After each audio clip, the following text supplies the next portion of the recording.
नमस्कार, बहुत बहुत स्वागत है आप सभी का हमारे इस खास कार्यक्रम इस वक्त में। मैं हूं निखिल सिंह और इस वक्त में हम उन तमाम खबरों को आपके सामने लेकर आते हैं जिनको जानने समझने को, जिसको लेकर आपके मन में जिज्ञासा होती है। आप जानना चाहते हैं कि इस खबर के पीछे का एजेंडा क्या है, तो हम आपको लेकर आएंगे कुछ इसी तरह की खबरें इस वक्त में। लेकिन साथ ही साथ आपको बताएं कि हम आपको आज बताएंगे कि कैबिनेट के क्या प्रमुख फैसले रहे, उससे जुड़ा हुआ लाइव टेलीकास्ट भी हम आपको आज इस वक्त में दिखाएंगे। साथ ही साथ बात होगी कि आखिर एसआईआर के मुद्दे पर हंगामा क्यों है बरपा। अगर एसआईआर पर हंगामा है और इसको लेकर के ये कहा जा रहा है कि ये गलत तरीके से हो रहा है, तो फिर जो वोट चोरी की बात है उस पर आखिर इस तरह की बातें क्यों सामने लेकर आई जा रही है कि दो अर्थी बात हो गई। ये बात भी समझने की कोशिश करेंगे कि आखिर इसके पीछे का पूरा मकसद क्या है। और बात होगी केरल में धर्म परिवर्तन पर आखिर कांग्रेस और लेफ्ट दलों ने चुप्पी क्यों साध रखी है, इसके पीछे की पूरी सियासत क्या है, इस पर भी बात होगी। लेकिन सबसे पहले देखते हैं हेडलाइंस। जस्टिस यशवंत वर्मा के खिलाफ लोकसभा में महाभियोग प्रस्ताव स्वीकृत। लोकसभा अध्यक्ष ने किया 3 सदस्यीय कमेटी का ऐलान। कमेटी में सुप्रीम कोर्ट और हाई कोर्ट के एक एक जज के साथ एक कानून के जानकार भी हैं शामिल। संसद के दोनों सदन में विपक्ष का हंगामा जारी। बिहार एसआईआर के विरोध में विपक्षी सदस्यों ने लोकसभा में नहीं चलने दिया प्रश्नकाल। लोकसभा और राज्यसभा 3 बजे तक के लिए स्थगित।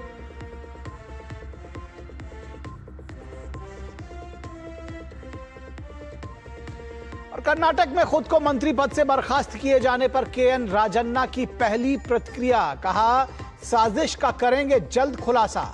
बीजेपी ने पूछा आखिर क्या छुपा रहे हैं मुख्यमंत्री सिद्धरमैया।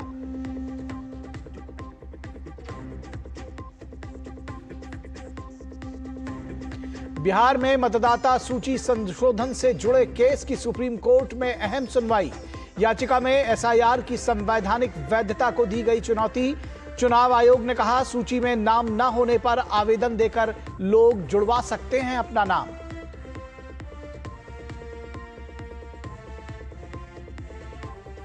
और केरल में जबरन धर्मांतरण को लेकर बीजेपी ने लेफ्ट सरकार पर साधा निशाना। लव जिहाद के कारण एक और मासूम बच्ची की गई जान।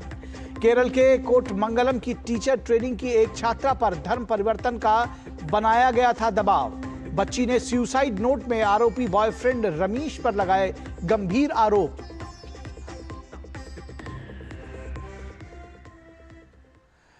और सबसे पहले शुरुआत करते हैं, हम बात करेंगे एसआईआर की। उस पर विपक्ष का जो भ्रमजाल है उसकी भी बात करेंगे। हम आपको आज, जैसा कि हमने आपको बताया कि कैबिनेट के क्या प्रमुख फैसले हैं, इसके बारे में भी जानकारी देंगे, आपको सीधा प्रसारण दिखाएंगे।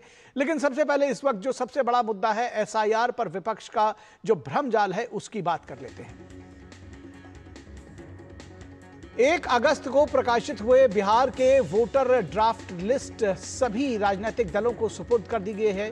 पिछले 12 दिनों से चुनाव आयोग मतदाता पुनरीक्षण में छूटे हुए नामों को लेकर अलग अलग जगह पर कैंप उसने लगा रखे हैं। लेकिन दिल्ली में विपक्षी दलों के डिनर पार्टी और रोड मार्च से चुनाव आयोग पर आरोपों की बरसात की जा रही है। संसद से सड़क तक इस हंगामे में और वोट चोरी के आरोप को कर्नाटक के एक मंत्री ने उसकी हवा निकाल दी। राहुल गांधी के वोट चोरी के आरोप पर कर्नाटक से पुख्ता सबूत लाने का दावा कर रहे थे, लेकिन कर्नाटक में कांग्रेस सरकार के सहकारिता मंत्री एन राजन्ना ने यह कहा कि अगर ऐसी अनियमितताएं हुई हैं तो सरकार कांग्रेस की थी। ये हमारे लिए शर्म की बात है कि ऐसा क्यों हुआ।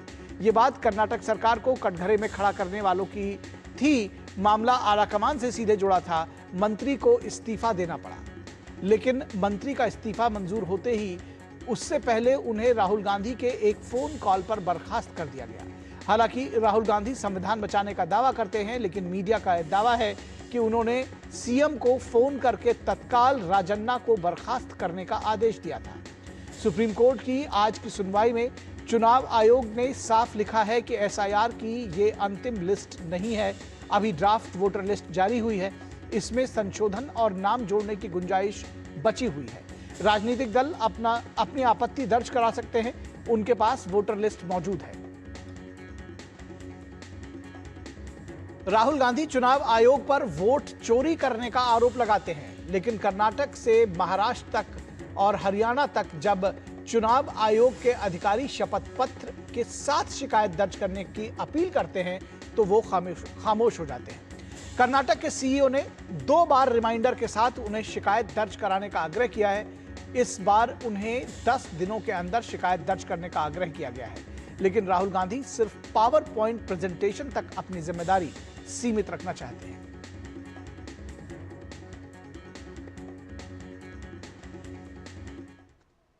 तो सबसे पहले बात कर्नाटक के मंत्री के.एन. राजन्ना ने आखिर क्या कुछ कहा। उन्होंने कहा कि मतदाता सूची में अनियमितता बरती गई थी और यह सच है। क्या कुछ कहा उन्होंने, आइए आपको सुनाते हैं। ನೋಡ್ರಿ, ಸುಮ್ಮನೆ ಇದೆಲ್ಲ ಮಾತಾಡಕ್ ಹೋದ್ರೆ ಬೇರೆ ಬೇರೆ ಈ ವೋಟರ್ ಲಿಸ್ಟ್ ಎಲ್ಲ ಯಾವ ಕಾಲದಲ್ಲಿ ಮಾಡಿದ್ದು? ನಮ್ದೇ ಸರ್ಕಾರ ಇರೋವಾಗ ಮಾಡಿರೋದು. ಅವಾಗೆಲ್ಲ ಏನ್ ಕಣ್ಮುಚ್ಕೊಂಡು ಕೂತಿರ್ತಾರ ಎಲ್ಲರೂ? ಸುಮ್ಮನೆ ಮಾತಾಡಿದ್ರೆ ಮಾತಾಡ್ಬೇಕಾಗ್ತದೆ, ಏನು ಬೇಡ ಆಯ್ತಲ್ಲ. ಈಗ ಈ ಅಕ್ರಮಗಳು ನಡೆದಿರೋದು ಸತ್ಯ, ಅದರಲ್ಲೇನು ಯಾವುದೇ ಏನು ಸುಳ್ಳೇನಿಲ್ಲ.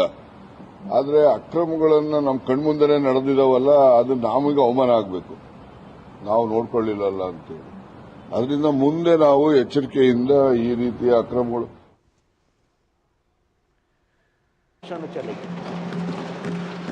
Honorable members, as your Honorable Elovich. They have wasted 64 hours and 25 minutes of the Indian Rajya Sabha. जब से पार्लियामेंट 64 hours and 25 minutes. आप बोलिए वर्किंग डेज, ये आप बोलिए ये हाउस को बंधक बनाने के बराबर है कि नहीं है? ये एक तरीके से पब्लिक मनी को वेस्ट करने का सवाल है कि नहीं है? और इनको कोई इंटरेस्ट नहीं है कि डिबेट हो, इनको कोई इंटरेस्ट नहीं है कि डिस्कशन हो। इनको इंटरेस्ट ये है कि सिर्फ मीडिया में कुछ लाइनें आ जाएं और उसके लिए पॉइंट ऑफ ऑर्डर के माध्यम से ये बात को कहना चाहते हैं। मैं फिर कहूंगा that should be expunged. Honorable members, regarding notices 267, Honorable Deputy Chairman in the morning has already given his ruling. So therefore, those matters under notice 267 are not held cognizable. As regards matters that were raised that is not part of the bill has already been introduced by the Honorable Minister. He had started his introduction. Therefore, any matters that do not pertain to the specific bill under consideration of this House do not form part of the record. I have given my ruling. Honorable Minister. Sir, आज राज्यसभा में national sports governance bills और national anti doping amendment bill, 2 विषय पर एक साथ में हम चर्चा करना चाहेंगे। और डिप्टी चेयरमैन सर, स्पोर्ट्स एक पब्लिक मूवमेंट है और स्पोर्ट्स के लिए 3 स्टेक होल्डर हैं, एक एथलीट, दूसरा फेडरेशन और तीसरा गवर्नमेंट। ये तीनों के बीच में तालमेल हो, ये तीनों का काम सुनिश्चित हो, ट्रांसपेरेंसी से हो, देश के हर युवा उसमें रहे स्पोर्ट्स की टैलेंट को मेडल में कन्वर्ट करने की उसको अपॉर्चुनिटी मिले। स्पोर्ट्स ये नेशन प्राइड भी होता है, स्पोर्ट्स स्टेट सब्जेक्ट भी है, स्पोर्ट्स नेशनल सब्जेक्ट भी है और स्पोर्ट्स इंटरनेशनल सब्जेक्ट भी है। और सालों से देश में एक लॉ के रूप में एक स्पोर्ट्स बिल आए और स्पोर्ट्स बिल पारित करके हम एक अच्छा लॉ बनाए जो नेशनल और इंटरनेशनल स्पोर्ट्स सेक्टर में और दुनिया में एक भारत की अच्छी छवि बनाए। चेयरमैन सर, ये विषय बहुत पुराना है। देश में स्पोर्ट्स सेक्टर में गुड गवर्नेंस होना चाहिए, देश में स्पोर्ट्स को आगे बढ़ाना चाहिए। उसके लिए बात तो बहुत हुई लेकिन काम नहीं हुआ था। काम नहीं होने का भी कारण इच्छा शक्ति का अभाव था, अपना अपना हित उसमें समाहित थे और स्पोर्ट्स सेक्टर में कई ऐसे पॉलिटिक्स हुए जिस वजह से स्पोर्ट्स में हम गुड गवर्नेंस नहीं ले पाए। डिप्टी चेयरमैन सर, ये देश में क्षमता की कमी नहीं है, ये देश में ब्रेन पावर भी है, ये देश में मैन पावर भी है। देश की 65% पॉपुलेशन बिलो 35 है, यानी कि देश युवाओं का देश है।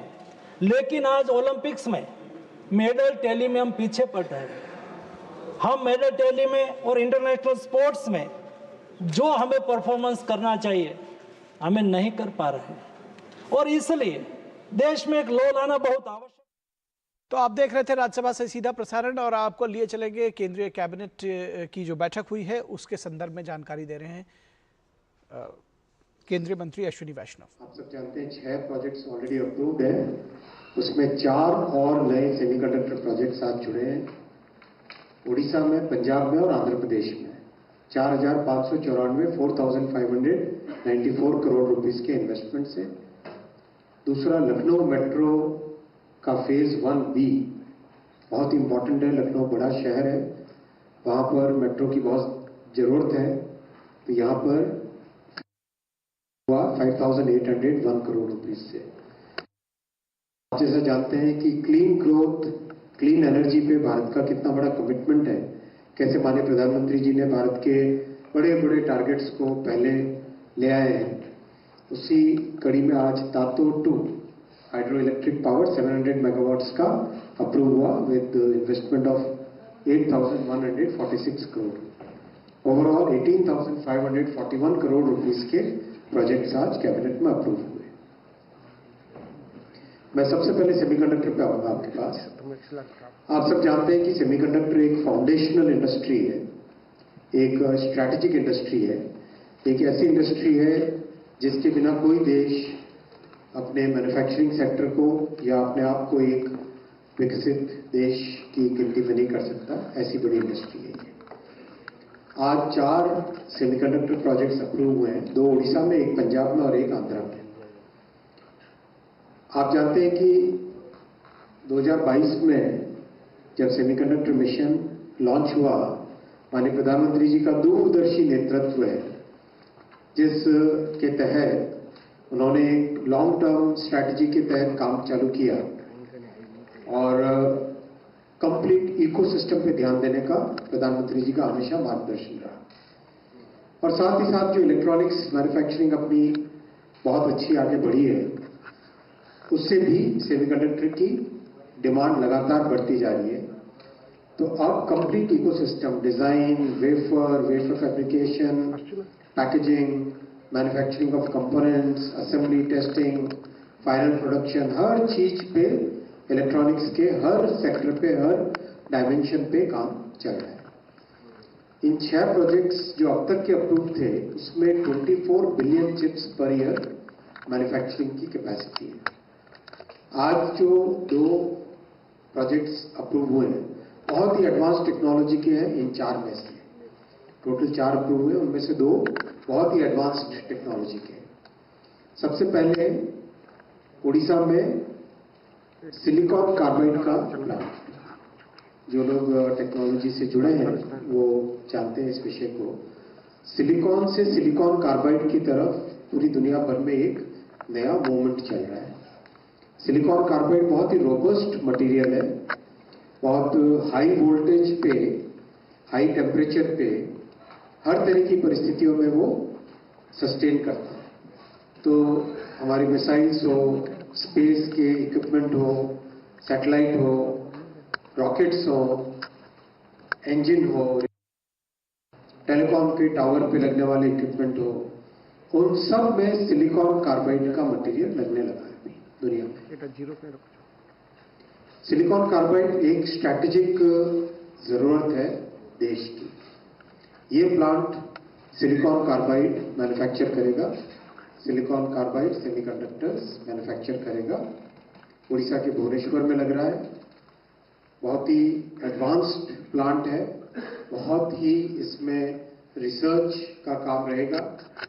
IIT भुवनेश्वर में 45 करोड़ रुपीस के इन्वेस्टमेंट से रिसर्च की यूनिट भी बनी है, जिनको बहुत अच्छी सक्सेस मिली है अभी।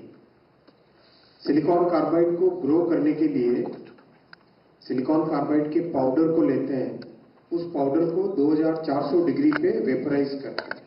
फिर उस वेपर को एक क्रिस्टल के ऊपर इकट्ठा करते जाते हैं, डिपॉजिट करते जाते हैं, और उससे फिर उसका वेफर बनता है।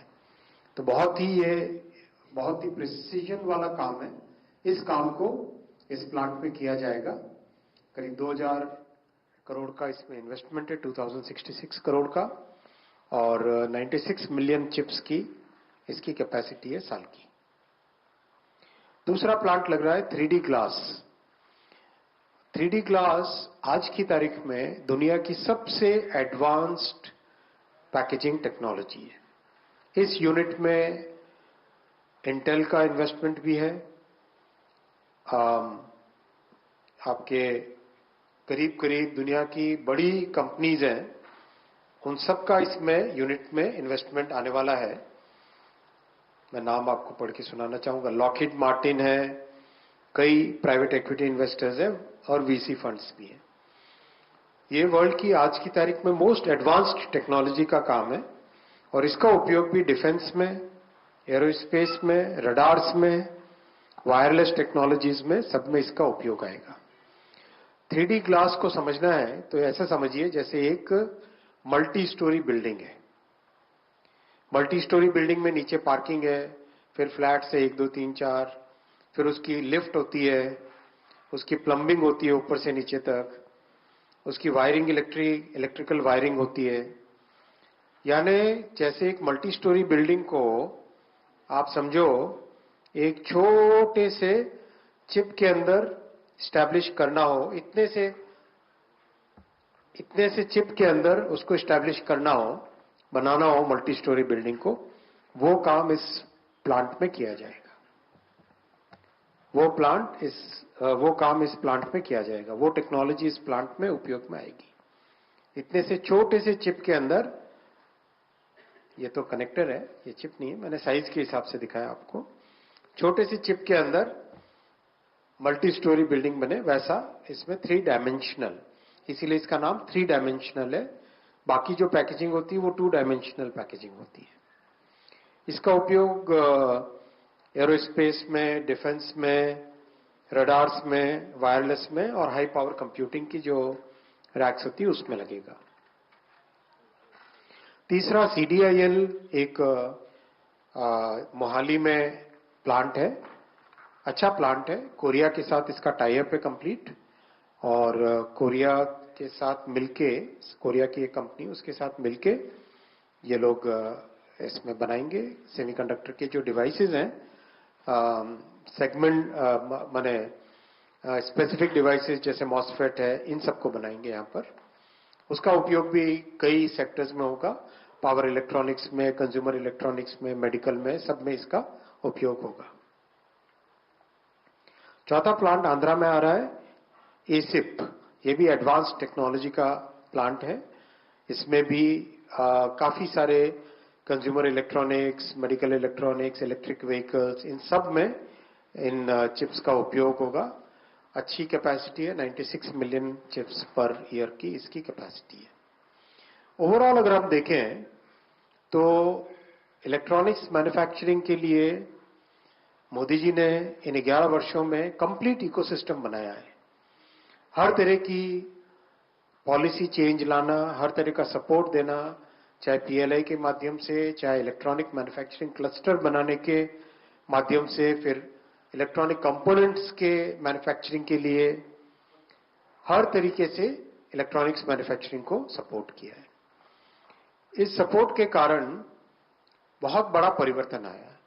पिछले 11 वर्षों में अगर हम देखें, इलेक्ट्रॉनिक्स मैन्युफैक्चरिंग करीब 6 गुना बढ़ी है, 6 गुना, और अब 12 लाख करोड़ रुपए की ये इंडस्ट्री बन गई है भारत में, और लाखों लोगों को इसमें रोजगार बढ़े। इलेक्ट्रॉनिक्स के एक्सपोर्ट्स 8 गुना बढ़े। 8 गुना बढ़ना 10-11 वर्षों में बहुत बड़ी उपलब्धि है। 3.5 लाख करोड़ के आसपास अब टच कर रहे हैं इलेक्ट्रॉनिक्स के एक्सपोर्ट्स।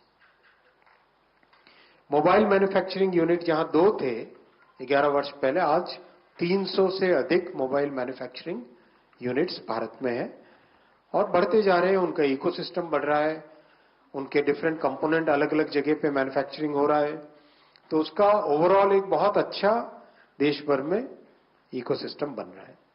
मोबाइल का प्रोडक्शन 28 गुने बढ़ा है, 28 गुने। अब 5.5 लाख करोड़ का मोबाइल का प्रोडक्शन भारत में होने लगा है। और इसमें भी बहुत प्रिसीजन वाली चीजें अभी बनने लगी है। अगर आप किसी भी ऐसे प्लांट में जाओगे तो आप देखोगे कि कितना प्रिसीजन का काम है और किस तरह से यंग नौजवान ट्रेनिंग के बाद में इतने प्रिसीजन के काम को सक्सेसफुली कर रहे हैं और उसका दुनिया भर में आज उसका रिकॉग्निशन भी मिल रहा है। मोबाइल फोन का एक्सपोर्ट्स 127 गुना बढ़ा है, 2 लाख करोड़ क्रॉस कर चुका है मोबाइल फोन का एक्सपोर्ट्स। ओवरऑल अगर हम पिक्चर देखें इलेक्ट्रॉनिक्स मैन्युफैक्चरिंग का, ये आपके सामने है 2014-15 के आंकड़े, 2024-25 के आंकड़े। हर सेक्टर में, चाहे मैन्युफैक्चरिंग हो, चाहे एक्सपोर्ट्स हो, number of mobile manufacturing units हो, चाहे मोबाइल फोन का एक्सपोर्ट हो, हर चीज कई गुने बढ़ी है इन 6 वर्षों में, इन 11 वर्षों में। साथ ही साथ भारत की जो डिजाइन की कैपेसिटी है, डिजाइन का जो टैलेंट है, उसमें भी अच्छी उपलब्धि हुई है। आज करीब करीब भारत में 3 नैनोमीटर तक की चिप्स, जो कि बहुत ही एडवांस चिप्स होती हैं, वो डिजाइन होने लगी है। और डिजाइन में कई नए स्टार्टअप्स भी आए हैं, जिनको 23 स्टार्टअप्स को तो सेमीकंडक्टर मिशन के तहत ही मदद मिल रही है। और डिजाइन के साथ ही साथ कंप्लीट टैलेंट का इकोसिस्टम भी बनाया जा रहा है। ये आपको जान के बहुत खुशी होगी और मैं रिक्वेस्ट करूंगा आप नोट भी करें इसको।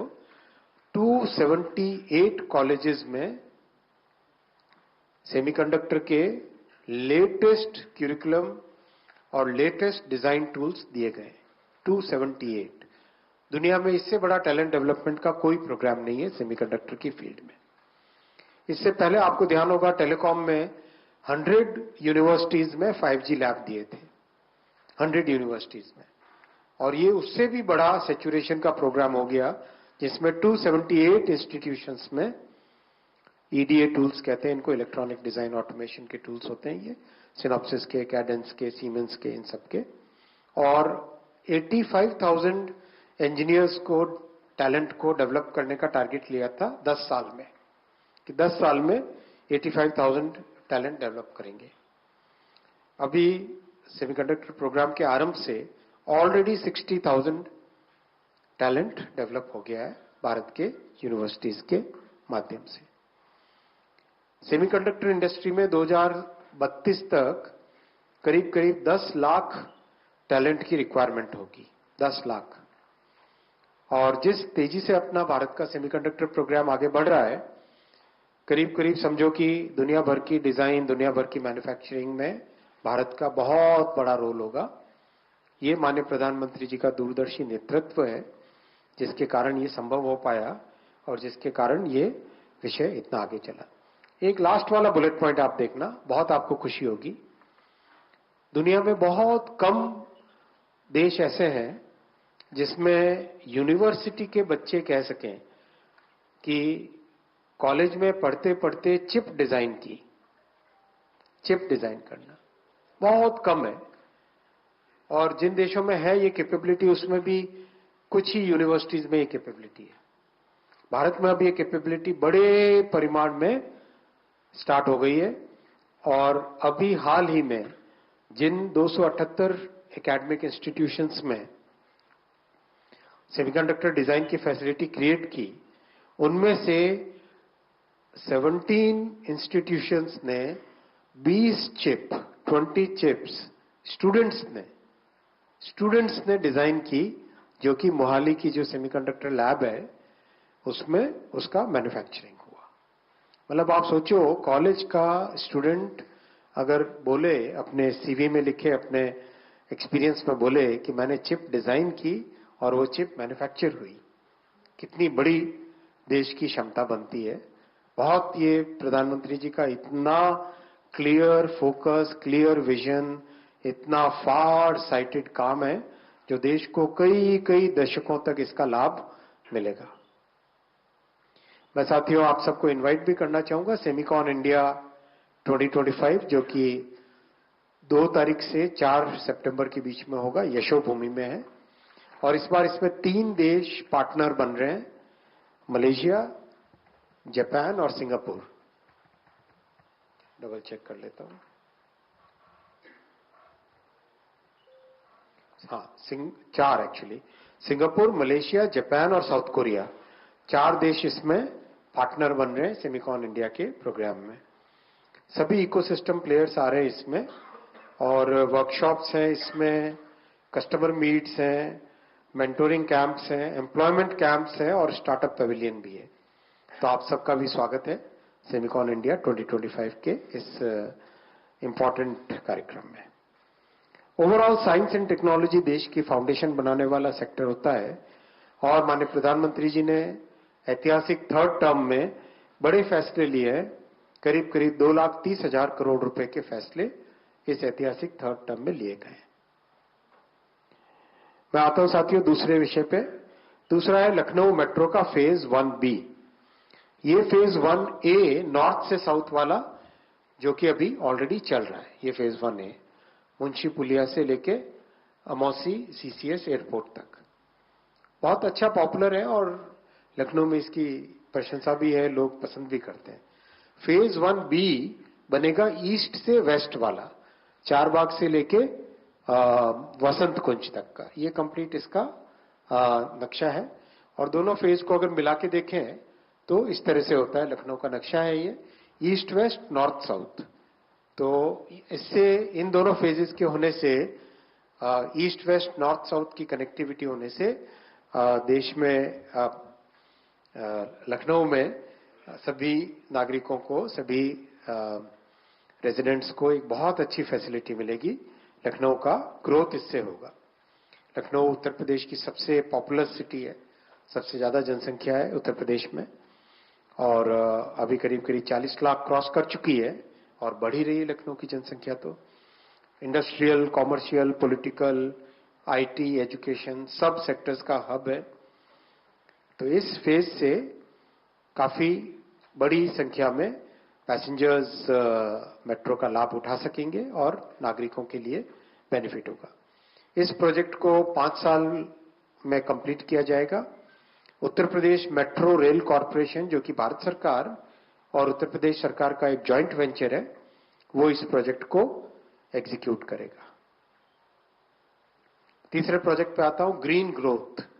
आप सब जानते हैं कि क्लीन एनर्जी के मामले में माननीय प्रधानमंत्री जी ने दुनिया में एक बहुत बड़ा एग्जाम्पल सेट किया है।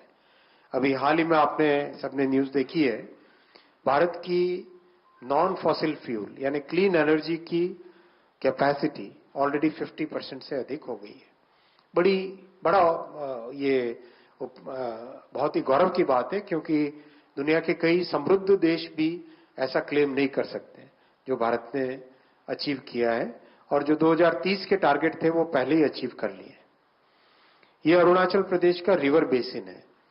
इस रिवर बेसिन में आप देखेंगे बहुत सारी फीडर नदियां हैं, जो कि ब्रह्मपुत्र, सुबनसिरी, इनको फीड करके बाद में एक ब्रह्मपुत्र नदी बड़ी एक बन के निकलती है, और पहाड़ों से निकलने वाली बहुत सारी। तो इससे कई अपॉर्चुनिटीज क्रिएट होती है। ये उसका डिस्ट्रिक्ट वाला मैप है, जिसमें आप अलग अलग डिस्ट्रिक्ट से आते हुए इन ट्रिब्यूटरीज को देख सकते हैं।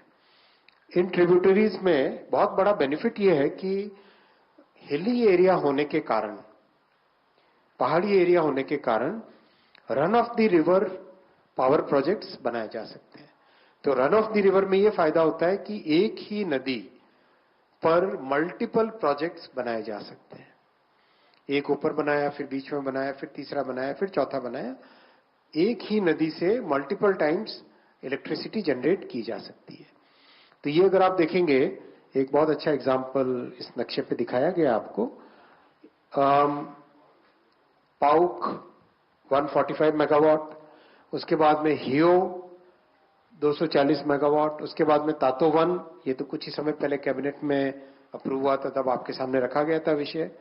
तातोवन 186 मेगावाट, उसके बाद में आज जो अप्रूव हुआ है वो हुआ है तातो 2, 700 मेगावाट का तातो 2। यर्गिया प्रिवर लिखा हुआ, मेचुका, तातो, सियोम, ये जो लिखा हुआ ना, इसके ऊपर आप देखोगे एक के बाद मल्टीपल प्रोजेक्ट्स इस सीरीज में है, जिससे कि बहुत अच्छा एक बेनिफिट मिलता है। साथ ही साथ उधर सियांग अपर और सियांग लोअर 2 प्रोजेक्ट्स भी ऑलरेडी अप्रूव्ड है। सियोम, सियांग, ये सारे के सारे प्रोजेक्ट्स यहाँ पे अप्रूव्ड है। बहुत बेनिफिट होगा अरुणाचल प्रदेश को भी, देश को भी। तातो 2 प्रोजेक्ट शीयोमी जिले में है, 700 मेगावाट इसकी कैपेसिटी है और 2.7 बिलियन यूनिट्स पावर एनर्जी ये जनरेट करेगा। 8,146 करोड़ इसका इन्वेस्टमेंट रहेगा, 6 साल में कंप्लीट करेंगे और नीप को, north eastern electrical power corporation, इसको एग्जीक्यूट करेगा। ओवरऑल पूरे रीजन में इसको अच्छे स्वागत किया जा रहा है, क्योंकि इससे स्टेबल इलेक्ट्रिसिटी मिलेगी, क्लीन एनर्जी मिलेगी और साथ ही साथ राज्य सरकार को काफी अच्छा इसमें रेवेन्यू मिलेगा। 180 करोड़ साल के मिलेंगे हर साल और 30 crore local area development fund भी मिलेगा। 70 करोड़ एनुअल डिविडेंड मिलेगा और इंफ्रास्ट्रक्चर को फायदा होगा। करीब 33 किलोमीटर सड़कें, ब्रिजेस, कल्वर्ट्स, वो भी इस प्रोजेक्ट के कारण बनेंगे, जिसके लिए 460 करोड़ रुपए की ग्रांट इसमें रखी गई है। ओवरऑल इंफ्रास्ट्रक्चर हमारे देश की बुनियाद है, नींव है। इसीलिए प्रधानमंत्री श्री नरेंद्र मोदी जी ने हमारी मिडिल क्लासेस, यूथ, भविष्य के लिए एक मजबूत नींव बने। अब तक 10.5 लाख करोड़ रुपए के प्रोजेक्ट्स इंफ्रा के इस ऐतिहासिक तीसरी टर्म में मोदी जी ने अप्रूव किए। मैं यहां पे रुकूंगा, आपके प्रश्न लूंगा। धन्यवाद सर। जैसा कि प्रोटोकॉल है, हम शुरुआत यहां से करते हैं, लेफ्ट साइड से, फर्स्ट रो से। आप लोग कोई सवाल पूछना चाहते हैं? अपना परिचय और अपने संस्थान का परिचय अवश्य दें। हेलो सर, मैं विनीत हूँ न्यूज़ 18 से। सर, मैं ये जानना चाहूँगा कि पिछले 11 साल में जितना मोबाइल मैन्युफैक्चरिंग हो या इलेक्ट्रॉनिक मैन्युफैक्चरिंग हो, इसमें कई गुना, 8 गुना, 10 गुना बढ़ोतरी हुई है। लेकिन जिस तरह से सर टैक्सेस जब हम जो एक्सपोर्ट करते हैं, अमेरिका को एक्सपोर्ट करते हैं, यूरोप को एक्सपोर्ट करते हैं, मेजर एक्सपोर्ट जो हमारा रहता है, जिस तरह से टैक्सेस लगाए गए हैं सर, टैरिफ लगाया गया है, कितना वायबल होगा सर इस तरह का ग्रोथ? एज ऑफ नाउ तो इलेक्ट्रॉनिक्स पे टैक्सेस नहीं है।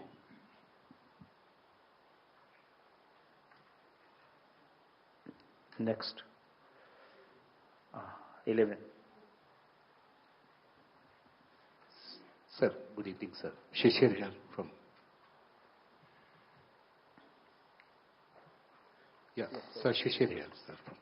Sir, my question is, what is the status of the 6 projects which have already been approved? Can you give us some status? बहुत अच्छी प्रोग्रेस है और मोस्टली पहली मेड इन इंडिया चिप बहुत जल्दी आपको अनाउंसमेंट होगा उसका। थर्ड रो लेफ्ट से 262। नमस्कार सर, मैं अनुपम हूँ ऑल इंडिया रेडियो से। सर, ये 4 प्रोजेक्ट्स जो सेमीकंडक्टर के हो रहे हैं, एक तो ओडिशा में 2 हैं सर। सर, एक भुवनेश्वर में और दूसरा कहाँ है सर? दोनों ही भुवनेश्वर। दोनों ही भुवनेश्वर में। जी सर। इन्फो वैली में। जी sir, thank you sir. Third row में और कोई है? आज वैसे छना पड़ा है। 24 ओडिशा से। Odisha 24। So what is the employment generation capacity of this semiconductor projects? काफी बड़ी संख्या में होता है। सेमीकंडक्टर फाउंडेशनल इंडस्ट्री है। जो सेमीकंडक्टर बनता है उसका उपयोग फिर इलेक्ट्रॉनिक्स में और ऑटोमोबाइल में, मेडिकल में, कई जगह उपयोग में आता है। तो सेमीकंडक्टर फाउंडेशन बनता है, उसके बाद में की जो डाउनस्ट्रीम इंडस्ट्रीज होती है उसमें भी इसका उपयोग होता है। तो काफी बड़ी मात्रा में इसका मल्टीप्लायर इंपैक्ट होता है एम्प्लॉयमेंट में। 270 फोर्थ रो। सर नमस्कार, कृष्णमोहन शर्मा, भारत एक्सप्रेस से। मेरा एक सवाल, इंथुसियास्टिक सवाल है कि इंडिया सेमीकंडक्टर और चिप के मामले में सेल्फ डिपेंडेंट कब तक हो जाएगा, जब हमें किसी दूसरे देश से लेने की जरूरत नहीं पड़ेगी? बहुत जल्दी। नेक्स्ट 47। सर नमस्कार, मैं सुशील राघव हूँ जनसत्ता से। सर, ये जो मोहाली में जो लगने वाला है सेमीकंडक्टर का प्रोजेक्ट, तो ये कब से शुरुआत हो जाएगी सर? इसकी ग्राउंड ब्रेकिंग कब से हो जाएगी सर? अब तक के जो 6 प्रोजेक्ट्स हैं उन सब का अगर प्रोग्रेस देखें तो एवरेज 6 महीने के अंदर अंदर कंस्ट्रक्शन स्टार्ट हो गया था। यहां पर भी वैसे ही प्रोग्रेस होगी। इस फ्लैंक में आई थिंक कोई और नहीं है, तो बीच की अच्छा वहाँ बताएं, परिचय दें अपना। और सर मैं शैलेश यादव ANI से। सर इलेक्ट्रॉनिक्स को लेकर ही मेरा इशू है कि रेयर मैग्नेट अर्थ की कमी को लेकर जो है तमाम इशू उठाए जा रहे हैं, उसको सरकार किस तरह से देख रही है उस कमी को पूरा करने के लिए? 2 चीजें, एक तो क्रिटिकल मिनरल मिशन है जिसके माध्यम से दुनिया भर में रेयर अर्थ माइनिंग करके उसको प्रोसेस करना।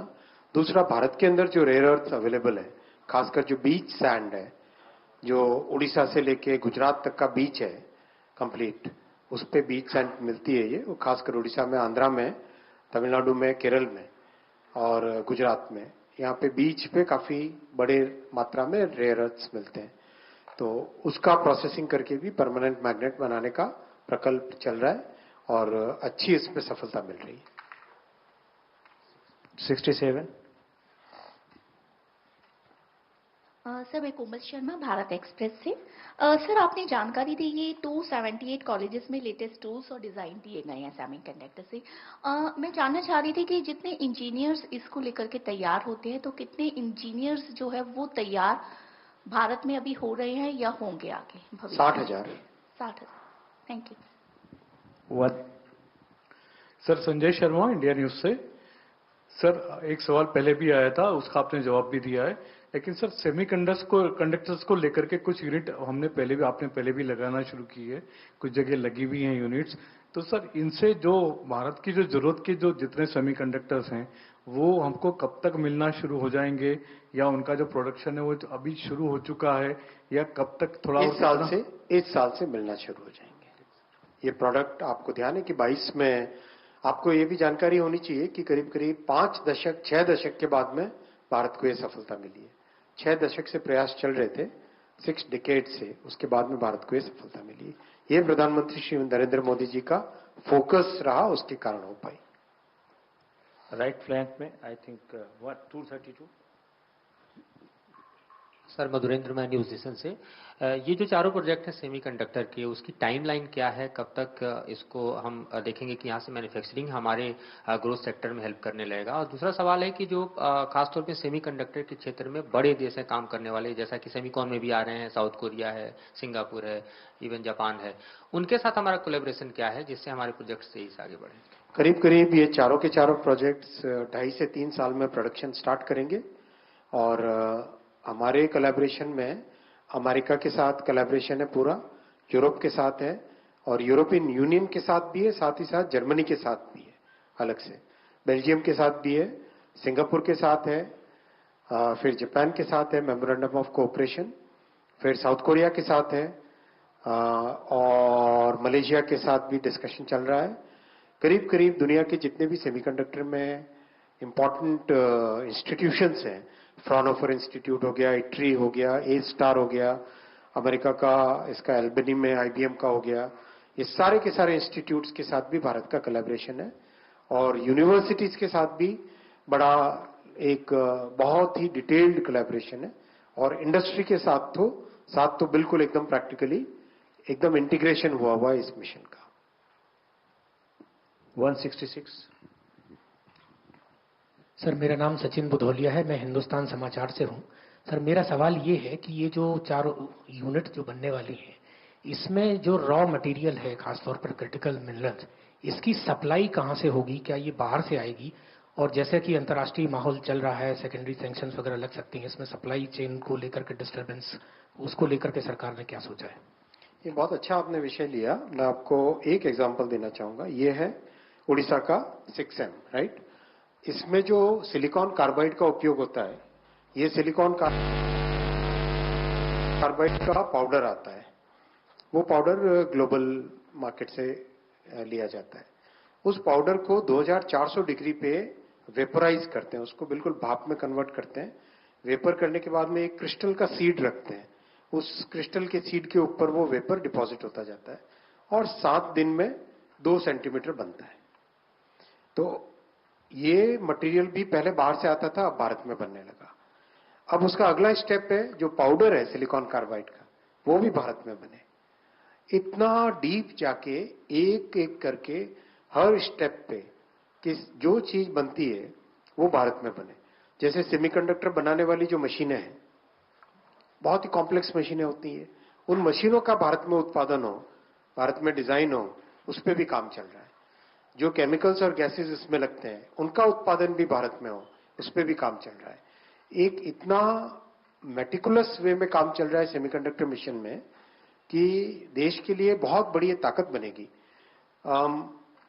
अभी जितने भी दुनिया में सेमीकंडक्टर के एक्सपर्ट्स हैं वो करीब करीब हर जिससे भी मिलो बहुत स्पष्ट भाषा में कहते हैं कि जिस तरीके से मोदी जी ने काम किया है उस हिसाब से भारत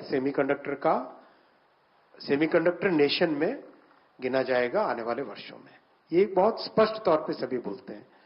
ओवरऑल जो कम समय में अच्छी प्रोग्रेस मिली है उसमें एक बहुत बड़ा रोल ये भी है कि सेमीकंडक्टर इंडस्ट्री में जितनी कंपनियां काम करती है करीब करीब सभी में भारतीय मूल के अधिकारी हैं जो कि बड़ी पोजीशंस पे हैं। Chief technology officer, chief production officer, chief R&D officer, काफी मतलब बड़ी संख्या में भारतीय मूल, वो उनका भी सहयोग बहुत बड़ा है जिसको हमें रिकॉग्नाइज करना चाहिए। और ओवरऑल दुनिया भर से भारत को सहयोग इसलिए मिल रहा है कि भारत में IP राइट्स को रिस्पेक्ट करते हैं और भारत की जो डिजाइन की कैपेबिलिटी है उसको दुनिया भर में सराहा जा रहा है।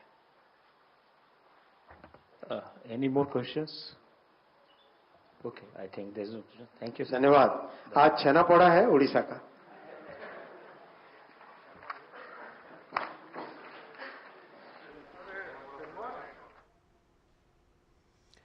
तो आप देख रहे थे सीधा प्रसारण, कैबिनेट के फैसलों की जानकारी दे रहे थे केंद्रीय मंत्री अश्विनी वैष्णव। उन्होंने बताया कि 18,546 करोड़ रुपए के जो प्रोजेक्ट्स थे उनको आज केंद्रीय कैबिनेट ने अप्रूवल दी है और इसमें इंफ्रास्ट्रक्चर डेवलपमेंट के प्रोजेक्ट्स हैं, मेट्रो के इससे जुड़े हुए प्रोजेक्ट्स हैं। लखनऊ में फेज़ 1B जो मेट्रो का है वो बन रहा है और उसके अलावा 4 नए सेमीकंडक्टर प्लांट्स को मंजूरी दी गई है जिनकी कीमत 4,594 करोड़ रुपए के लागत से ये बनेगा। उसके बारे में भी उन्होंने डिटेल्स दिया, बताया कि इलेक्ट्रॉनिक की मैन्युफैक्चरिंग पिछले 11 वर्षों में 6 गुना बढ़ी है, जबकि इलेक्ट्रॉनिक्स के एक्सपोर्ट अगर पिछले 11 वर्षों की बात करें तो वो 8 गुना बढ़े हैं।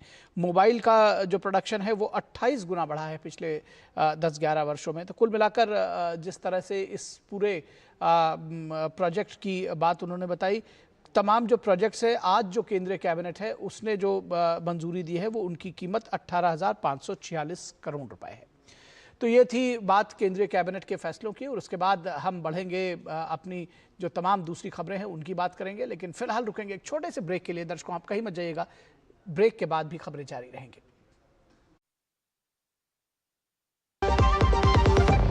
LIC लाया है unit linked insurance plan index plus. जीवन बीमा पाइए और निफ्टी स्टॉक्स के साथ अपने मार्केट रिटर्न्स को तेजी से बढ़ाइए। इस अट्रैक्टिव कॉम्बिनेशन के साथ अपना कल सुरक्षित कीजिए। सिर्फ 2,500 रुपए मंथली प्रीमियम से शुरुआत कीजिए। आज ही LICindia.in पर जाएं। मेरी पसंद, मेरी पसंद, मेरी पसंद, मेरी पसंद, हमारी पसंद, हम सबकी पसंद। मजबूत देश का मजबूत सरिया हो गया स्टील। मुरली जी के फादर का कैंसर का इलाज 3 साल चला। पॉलिसी बाजार की टीम ने उनके इलाज का 1 करोड़ का क्लेम अप्रूव करवाने में पूरी हेल्प की। बीमारी में हेल्थ इंश्योरेंस ही काम आएगा। पॉलिसी बाजार पर 1 करोड़ का हेल्थ इंश्योरेंस सिर्फ 360 रुपए महीने से शुरू। ब्रेक के बाद एक बार फिर आप सभी का स्वागत है और हम चर्चा कर रहे थे कि किस तरह से SIR को लेकर हंगामा बरपा हुआ है और कर्नाटक के मंत्री ने जब ये कह दिया कि ये दरअसल कांग्रेस के सरकार की जो पुरानी सरकार थी उसकी ही कमी है, उसकी गलती है, तो उनको बर्खास्त कर दिया गया और राहुल गांधी के फोन कॉल पर ऐसा किया गया। ये कर्नाटक के मंत्री का भी दावा है। तो क्या कुछ कहा था कर्नाटक के मंत्री ने, ये सुन लेते हैं एक बार। कर्नाटक के मंत्री KN राजन्ना की ये बात है जिन्होंने कहा कि मतदाता सूची में अनियमितता बरती गई है, ये सच है। और ये भी सच है कि इसकी जिम्मेदारी उस समय की कांग्रेस की सरकार थी, उसको भी लेनी चाहिए। हमारे लिए शर्म की बात है, ये के एन राजन का कहना है। आइए सुनते हैं उनको। ನೋಡ್ರಿ, ಸುಮ್ಮನೆ ಇದೆಲ್ಲ ಮಾತಾಡಕ್ ಹೋದ್ರೆ ಬೇರೆ ಬೇರೆ ಈ ವೋಟರ್ ಲಿಸ್ಟ್ ಎಲ್ಲ ಯಾವ ಕಾಲದಲ್ಲಿ ಮಾಡಿದ್ದು? ನಮ್ದೇ ಸರ್ಕಾರ ಇರೋವಾಗ ಮಾಡಿರೋದು. ಅವಾಗೆಲ್ಲ ಏನ್ ಕಣ್ಮುಚ್ಕೊಂಡು ಕೂತಿರ್ತಾರ ಎಲ್ಲರೂ? ಸುಮ್ಮನೆ ಮಾತಾಡಿದ್ರೆ ಮಾತಾಡ್ಬೇಕಾಗ್ತದೆ, ಏನು ಬೇಡ ಆಯ್ತಲ್ಲ. ಈಗ ಈ ಅಕ್ರಮಗಳು ನಡೆದಿರೋದು ಸತ್ಯ, ಅದರಲ್ಲೇನು ಯಾವುದೇ ಏನು ಸುಳ್ಳೇನಿಲ್ಲ. ಆದ್ರೆ ಅಕ್ರಮಗಳನ್ನ ನಮ್ ಕಣ್ಮುಂದೆನೆ ನಡೆದಿದಾವಲ್ಲ, ಅದು ನಮಗೆ ಅವಮಾನ ಆಗ್ಬೇಕು, ನಾವು ನೋಡ್ಕೊಳ್ಳಿಲ್ಲಲ್ಲ ಅಂತೇಳಿ. ಅದರಿಂದ ಮುಂದೆ ನಾವು ಎಚ್ಚರಿಕೆಯಿಂದ ಈ ರೀತಿಯ ಅಕ್ರಮಗಳು. और कांग्रेस नेता राहुल गांधी ने कहा कि हम संविधान की रक्षा कर रहे हैं, केवल संविधान की रक्षा कर रहे हैं और करते रहेंगे, रुकेंगे नहीं। ये राहुल गांधी बार बार कह रहे हैं। जब उनसे ये पूछा गया और ये कहा गया कि भाई आप से जब ये कहा जा रहा है कि आप एक हलफनामा लिखकर दे दीजिए जैसा कि इलेक्शन कमीशन मांग रहा है, तो उस पर वो कह रहे हैं कि हम ऑलरेडी एक संसद सदस्य हैं और हम संविधान की शपथ ले चुके हैं, इसलिए ये देने की जरूरत नहीं। फिलहाल इस पूरे विषय पर क्या कुछ वो कह रहे हैं, आइए आपको सुनाते हैं। हम कॉन्स्टिट्यूशन की रक्षा कर रहे हैं। One man one vote constitution का फाउंडेशन है और इलेक्शन कमीशन की ड्यूटी है कि वो one man one vote enforce करें, और उन्होंने नहीं किया, उन्होंने अपनी ड्यूटी नहीं की। तो हम सिर्फ कॉन्स्टिट्यूशन को प्रोटेक्ट कर रहे हैं, उसकी रक्षा कर रहे हैं, संविधान की रक्षा कर रहे हैं। इस बीच कर्नाटक में बीजेपी के नेता बीवाई विजेंद्र ने कहा है कि राजन्ना ने कांग्रेस सरकार के कार्यकाल के दौरान कथित मतदाता सूची में हेराफेरी को लेकर कांग्रेस पार्टी की चुप्पी पर सवाल उठाया था। मुख्यमंत्री सिद्धारमैया को इस पूरे प्रकरण पर जवाब देना होगा। Rajanna is not an ordinary member. He was a senior cabinet colleague in Siddaramaiah cabinet, a senior most leader from scheduled tribe community. So entire Karnataka is curious about to know the reason what exactly went wrong, why his resignation was sought and why he was dropped from the cabinet. So entire Karnataka is eagerly waiting for answers from the Chief Minister Siddaramaiah. वही कांग्रेस और रालोसपा के नेताओं ने कहा है कि सूची जो ये एसआईआर की बात जो सूची हो रही है वो उनको 1 तारीख को ही मिल गई थी।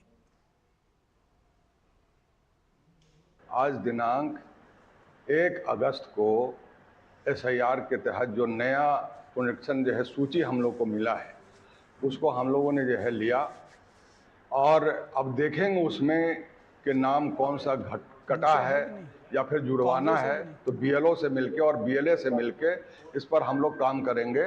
अभी माननीय जिला पदाधिकारी के द्वारा सारण जिला में जो ये विशेष पुनरीक्षण का कार्य चल रहा है वह काफ़ी सराहनीय है।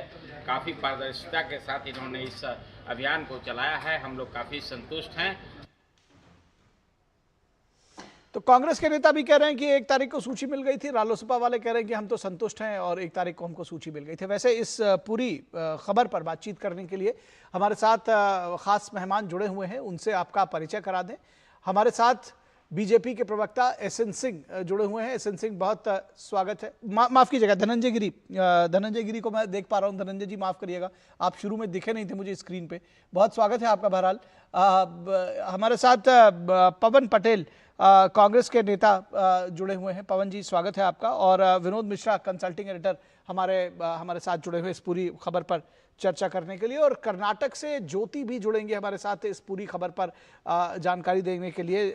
ज्योति अगर जुड़ी हैं तो सबसे पहले फिलहाल मैं विनोद मिश्रा जी के साथ इस पूरी चर्चा की शुरुआत करना चाहूँगा। विनोद जी, किस तरह से आप देखते हैं ये जो पूरी हलचल है, ये अब सिर्फ दिल्ली या बिहार तक नहीं बल्कि इसकी जो आंच है वो कर्नाटक तक पहुंच गई है, और इसको अगर कहा जाए तो तमाम संविधान की रक्षा करने की बात कर रहे हैं राहुल गांधी भी। आपने देखा संविधान उनकी पार्टी में नहीं है, उन्होंने अगर किसी ने कोई बात कहने की कोशिश की तो उसको सीधे बर्खास्त कर दिया गया। कैसे देखते हैं इसको?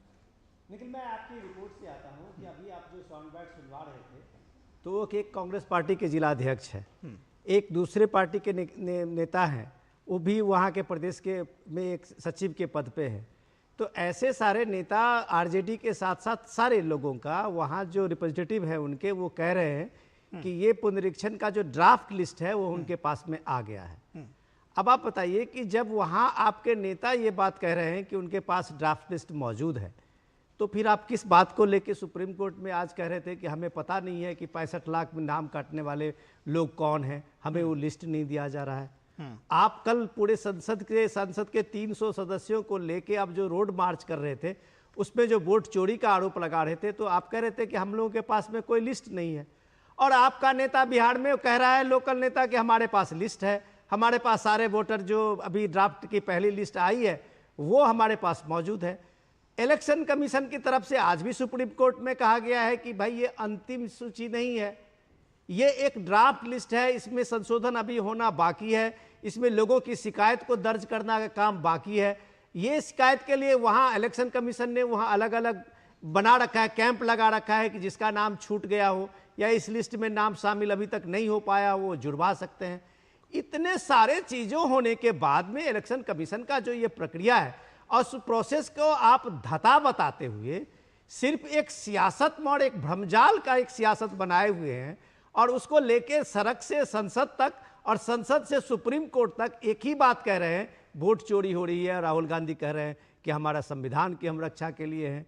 तो भाई साहब, आप एक संवैधानिक सत्ता, एक संवैधानिक संस्थान, उसको जिस तरह से बार बार कटघरे में खड़ा कर रहे हैं, वो बार बार आपको कह रहा है कि हलफनामा देके आप आइए और आप बताइए कि आपकी शिकायत क्या है, और आप कह नहीं रहे हैं, तो ये कम से कम एक तौहीन करना हुआ एक संवैधानिक संस्था का। ठीक है, ठीक है पवन पटेल, बहुत सारे प्रश्न ऐसे हैं जिनका जवाब आपको देना है।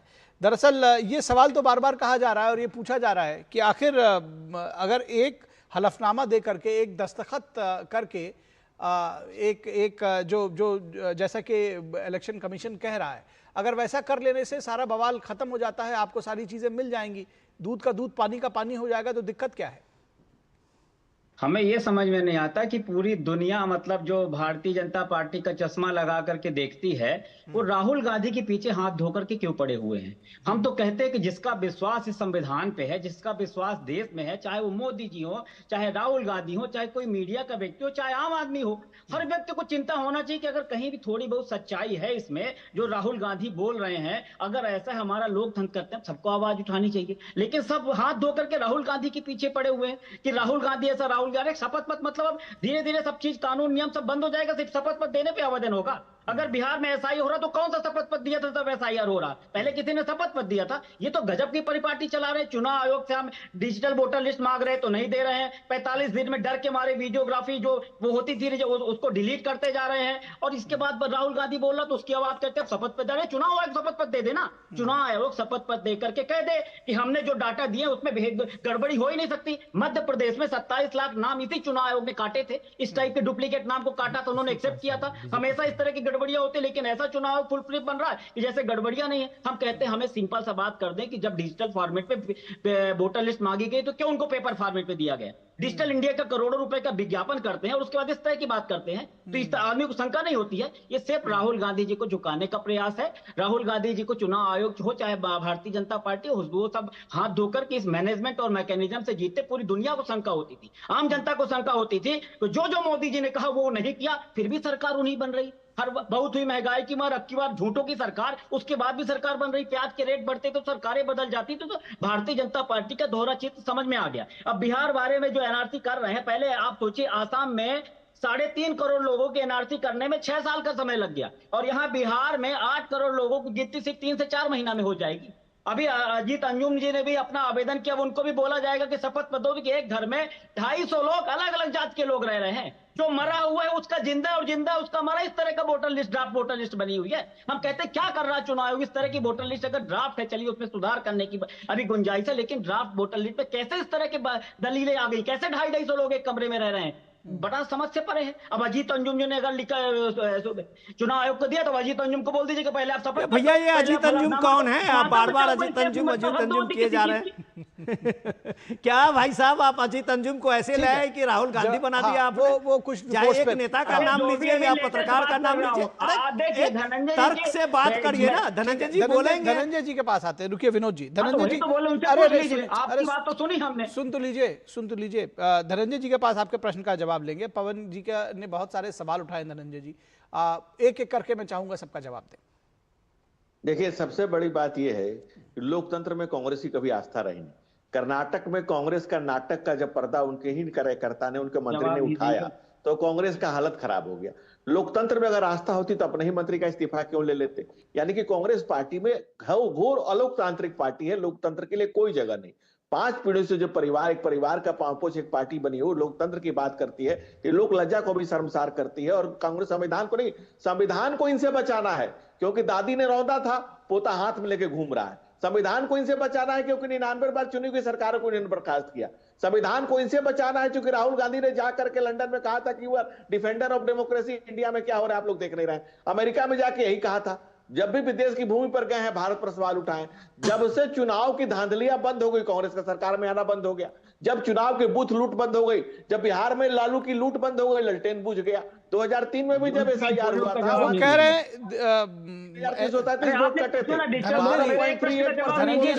धनंजय जी वो कह रहे हैं कि भाई राहुल गांधी के पीछे सब लोग पड़े हुए हैं और चुनाव आयोग ही एक हलफनामा दे दे। वो क्यों हलफनामा दे? निखिल जी, मैंने कितना ध्यान से इनको सुना, इनकी अकुलाहट, कुलबुलाहट, बुलबुलाहट सब में कुछ मैंने सुना। मेरी बात तो सुन लें।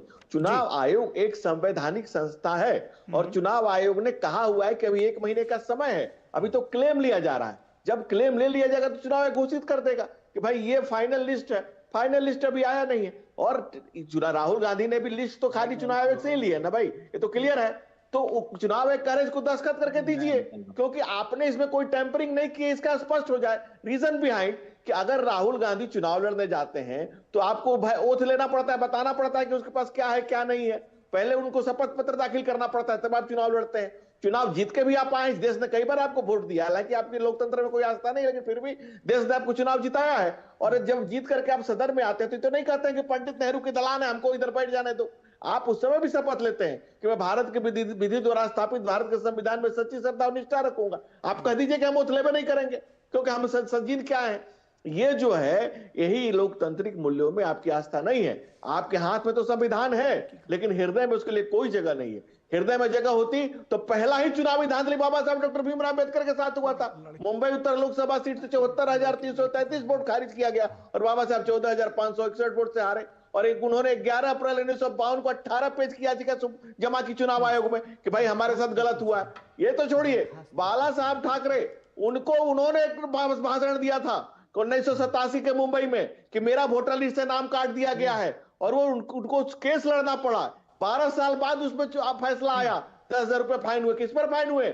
MS गिल थे, JM लिंग 2 थे, एक को मैगसासे मिल गया, एक को राज्यसभा मिल गई, मंत्री बन गए। तो कांग्रेस के काले कारनामे, इनके लोकतंत्र पे काले धब्बे जितने आप गिनते जाएंगे, इनके दाग अच्छे हैं कहते जाएंगे। ये कांग्रेस को ये विश्वास ही नहीं हो रहा है कि एक समय था कि बूथ लूटते थे, एक समय था बूथ कैप्चरिंग होती थी। अब जब हम तो हमारे दो और बांग्लादेश से आने दो और उनको वोटर बनाने दो और नकली वोट बनवाने दो।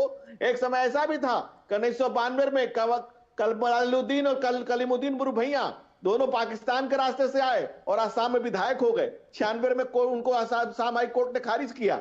आज मोहम्मद सादिक 2019 का चुनाव जीता था, जिसको हाई कोर्ट ने बर्खास्त किया। इसके बाद बंगाल में क्या हो रहा है? बांग्लादेशी नागरिक वहां चुनाव जीत रहे हैं। तो इस देश में घुसपैठियों की, बाहर की शक्तियों से मिल करके देश को अस्थिर करने की कांग्रेस ने पहले भी देश तोड़ा है, धर्म के आधार पर तोड़ा है। एक परिवार अपनी सत्ता और अपनी संप्रभुता को करने के लिए एक संप्रभु राष्ट्र को दांव पर लगा रहा है। इस देश के आम जनमानस को समझना होगा कि जो 6 महीना पहले तक ईवीएम चिल्लाते थे, ईवीएम से लगातार लड़ाई किया, हाई कोर्ट, सुप्रीम कोर्ट, हर जगह से जब मुंह की खाई तो नया नाटक शुरू किया है। और इस नाटक पर से पर्दा जब कांग्रेस के एक मंत्री ने उठाया तो उसको निकाल दिया। ठीक है, ये लोकतंत्र है। ठीक है। धनंजय गिरी, आपको सुना। मुझे लगता है कि पवन पटेल अब हमारे साथ फिलहाल वो चले गए हैं। अदरवाइज पवन पटेल से ये सवाल ज़रूर पूछा जाता कि कर्नाटक के जो मंत्री ने इस्तीफा दिया, या इस्तीफा नहीं दिया, उनको बर्खास्त कर दिया गया। दरअसल उसके पीछे किस तरह का लोकतंत्र उनकी पार्टी में था, लेकिन शायद इस बात का जवाब वो नहीं देना चाह रहे थे, या जो भी वजह थी फिलहाल वो चले गए हैं। कुछ हो सकता है उनके पास टाइम कंस्ट्रेंट हो। लेकिन ये सवाल मैं ज़रूर पूछूंगा। हमारे साथ में ज्योति हमारी संवाददाता जुड़ी हुई हैं इस वक्त बेंगलुरु से। ज्योति, किस तरह की सियासत इस वक्त तारी है पूरे राज्य में, क्योंकि जिस तरह से राजन्ना का इस्तीफा आया है, कहीं ना कहीं जो राहुल गांधी की जो सारी बात थी, जिस तरह से वो पूरा मैटर लेकर के आए थे, और उन्होंने कर्नाटक के तमाम जिस विधानसभा क्षेत्र का भी उन्होंने उदाहरण दिया था, वो सब कहीं ना ये ऐसा महसूस हुआ कि वो बैकफायर हो रहा है मंत्री के जवाब के बाद। निखिल जी, जैसे आपने कहा, राहुल गांधी जी जोरों शोरों से कर्नाटक में आए थे। इलेक्शन कमीशन पर भी उन्होंने आरोप लगाया था कि इलेक्शन कमीशन बीजेपी एजेंट की तरह से काम कर रहा है। यहाँ पे लोकसभा चुनाव में मत चोरी हुआ है, वोट थेफ्ट हुआ है, मेरे पास आटम बॉम्ब है, ये सब उन्होंने कहा था। कल कर्नाटक में यहाँ पे सेशन शुरू हुआ, लेकिन सेशन से पहले ही राजन्ना की दरखास्त हुआ इसी मामले में। KN राजन्ना जो कर्नाटक गवर्नमेंट में एक फ्रंट लाइन लीडर है, सिद्धरामैया जी की बहुत क्लोज सर्कल में है, उन्होंने 2 दिन पहले कहा था कि अगर वोट चोरी हुआ है तो हमारी सरकार की निगरानी में ही हुआ है। तो हमें इस मामले की शर्मनाक बात है कि हमारे सामने ही हुआ है, हम कुछ नहीं कर पाए, ऐसे ही उन्होंने कहा था कि एक शर्मनाक की बात है। तो ये यहाँ पे देखिए मसला कैसा है। एआईसीसी प्रेसिडेंट मल्लिकार्जुन खड़गे को लेकर राहुल गांधी जी और सीएम डीसीएम सब लोग कह रहे हैं कि यहाँ पे वोट थेफ्ट हुआ है, लेकिन सिद्धरामैया सरकार की एक प्रभावशाली मंत्री ने ही कहा कि हमारी सरकार की निगरानी में हुआ है। तो यहाँ पे दो ओपिनियन फॉर्म हो चुका है। एक है कांग्रेस पक्ष की एक ओपिनियन है, और उसके बाद यहाँ पे KN राजन्ना अपने ही एक ओपिनियन रख रहे हैं। तो इसलिए obviously it causes damage to the party. तो इसलिए उन्होंने हाईकमांड की कहने से ही KN राजन्ना को सैक किया है। तो कल बहुत बड़ा धमाका हुआ था यहाँ पे। इस सिलसिले में KN राजन्ना कुछ भी बात नहीं किए। वो एक बार कहते हैं कि रेसिग्नेशन मैंने ही दिया, लेकिन पॉलिटिकल इनसाइड है कि हाईकमांड ने पुश किया है कि KN राजन्ना को इस्तीफा देना ही पड़ेगा, क्योंकि obviously it's a big thing. Rahul Gandhi इसी मैटर को लेकर कर्नाटक आए थे, यहाँ पे बहुत बड़ा उन्होंने प्रोग्राम भी किए थे। एआईसीसी अध्यक्ष मल्लिकार्जुन खड़गे जी ने ये भी कहा था कि 2014 में मैंने इलेक्शन वहां हारा इसलिए कि वहां पे भी मत चोरी हुआ है। राहुल गांधी जी ने कहा कि जो लोकसभा चुनाव हुआ इसके पहले महादेवपुर कॉन्स्टिट्यूएंसी में वोट थेफ्ट हुआ है, ये सब बीजेपी की वजह से हुआ है। वहां पे एक ही लोग 2 कॉन्स्टिट्यूएंसी पे वोट कर चुके हैं। ऐसे सब बहुत सीरियस एलिगेशन बीजेपी और चुनाव आयोग पर उन्होंने किए थे, लेकिन उन्हीं के सरकार के एक प्रभावशाली मंत्री जो है KN राजन्ना, जो हमेशा वोकल रहते हैं, इस बार तो बहुत मसले को लेकर वो वोकल थे। आपको भी पता होगा DK शिव कुमार, उप मुख्यमंत्री DK शिव कुमार जी को लेकर वो निशाना कर रहे थे। कहीं ना कहीं उनको निशाना करने के लिए ऐसे उन्होंने स्टेटमेंट दिया। ऐसे भी पॉलिटिकल बैकग्राउंड में ऐसे भी सुनने आ रहा है। जी, निश्चित तौर पर ये कहीं ना कहीं पूरी, लेकिन जो KN राजन्ना की जो स्टेटमेंट है, जी जारी रखिए। जी बताइए।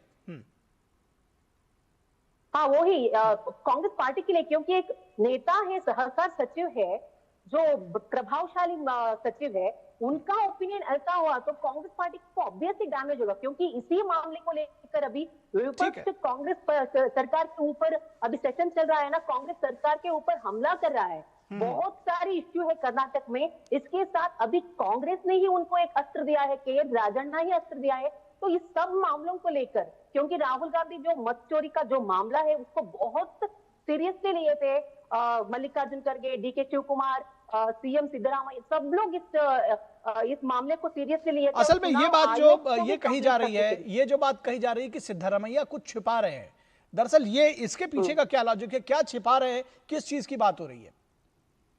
हाँ निखिल जी, और एक बात कहना चाहती हूँ यहाँ पे, KN राजन्ना जो उनको सैक करने के बाद एक स्टेटमेंट दिए हैं मीडिया में कि मेरे जो इस्तीफा के पीछे, मेरे जो सैक के पीछे कुछ साजिश रची हुई है, बहुत लोग मिले हुए हैं, कौन कौन लीडर किस किस के साथ बात कर चुके हैं, उन्होंने ये भी कहा था। तो इसमें लगता है कि कुछ दाल में कुछ काला है। जैसे आपने पूछा कि सिद्धरामैया जी की क्लोज सर्कल में फ्रंट लाइन में राजन्ना जो दिखाई देते हैं, लेकिन उन्होंने भी राजन्ना के मामले पर बहुत साइलेंट है, क्योंकि मे भी हाईकमान ने उन्हें सूचना दे होगी इस मामले पर किसी को भी बात करना नहीं चाहिए। जो राजन्ना भी कल सेशन में भी बहुत साइलेंट थे।